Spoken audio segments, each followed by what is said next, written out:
तो जिस यमुना को साफ रखने की जिम्मेदारी थी, वहां पर लोग अपना पर्व नहीं मना पा रहे हैं और अपनी पीठ थपथपा के दावा किया जा रहा है कि भाई पहले सिर्फ जो है 1400 या कुछ ऐसे व्यवस्था की जाती थी, अब इस बार जो है 1800 जगहों पर ऐसी व्यवस्था कर दी गई है। तो आप सोचिए कि कुल मिला के अपनी असफलता पर भी किस तरीके से जो है अपनी पीठ ठोकी जाती है। ये तो इन लोगों से सीखने वाला है।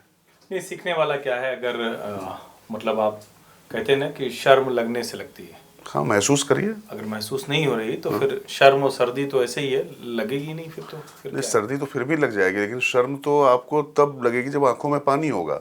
और यहाँ यमुना का ही पानी खराब कर दिया। सर्दी नहीं लगती है, लंदन में सर्दी लगती है, यहाँ बर्फ गिरी हुई है चारों तरफ, यहाँ सर्दी नहीं लगती है। सही कह रहे हैं आप समझिए, पूरा लंदन बन गया ना, लंदन बन गया, ट्रांसफॉर्म हो गया पूरा दिल्ली। समझ गया, मैं समझ गया, पूरा लंदन बन गया। तो सर्दी और शर्म दोनों नहीं लगती दिल्ली में। बिल्कुल बिल्कुल। और सबसे बड़ी जो बात है, घाट होते कहाँ है भैया?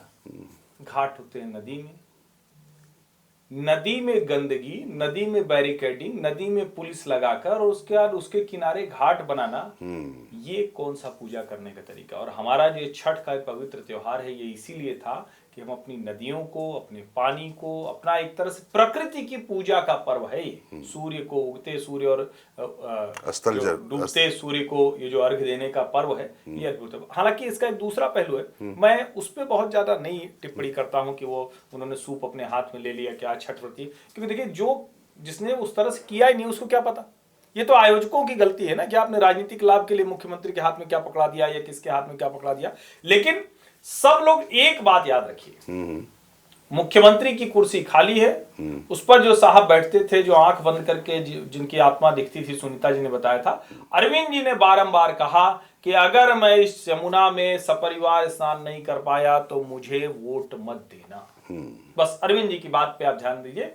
बाकी छठ पर्व बहुत अच्छे से मनाया जा रहा है, देश भर में मनाया जा रहा है, दुनिया भर में मनाया जा रहा है। हम प्रकृति के उपासक लोग हैं, लेकिन हम लोगों को भी थोड़ा सोचना पड़ेगा कि क्या सचमुच हम प्रकृति की उपासना करते हैं क्या, या ऐसे त्योहारों पर कोई छत पे बना लेता है, कोई सोसाइटी के पूल में कर ले रहा है। उत्साह बहुत अच्छा है, बहुत अच्छा भी लगता है, लेकिन क्या हम अपने आसपास नदियों को इतना स्वच्छ नहीं बना सकते हैं? ये भी एक बड़ा सवाल है। देखिए, ये आप मानकर चलिए कि जिस तरीके से आपको अपने पर्व मनाने से कोई भी सरकार, कोई भी रोक नहीं सकता है, वो एक जैसे संस्कृत की धारा है, वो पूरी तरीके से अविरल है, वो निर्मल बहती चली आ रही है। लेकिन जिन लोगों ने नदियों को इस तरीके से दूषित कर दिया है, उसको इस लायक नहीं रखा कि उसके किनारे खड़ा हुआ जा सके, उनकी धारा जरूर रुकनी चाहिए। मुझे लगता है ये स्पष्ट संदेश है, और मुझे लगता है ये संदेश सिर्फ दिल्ली सरकार नहीं, बड़ी वाली दिल्ली सरकार तक भी जाना चाहिए। और बाकी मैं हर्षवर्धन आपकी बात से सहमत नहीं हूँ। मुझे लगता है कि जब आप कहीं पर गए हैं,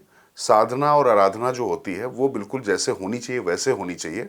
और जब व्रती ही अपने हाथ में सूप लेता है तो उस तरीके से जाकर वो पाखंड, आप तो पूरी तरीके से वैसे ही नास्तिक हैं, और उसके बाद आप वहां पर जाकर, जाने से कोई आपत्ति नहीं, आप जाइए वहां पर, उस पूरा लोक पर्व का आनंद लीजिए। लेकिन जब उनके बीच में जाकर आप ये सब करते दिखाई पड़ते हैं तो फुहाड़ दिखाई पड़ते हैं, पाखंड दिखाई पड़ता है मुझको।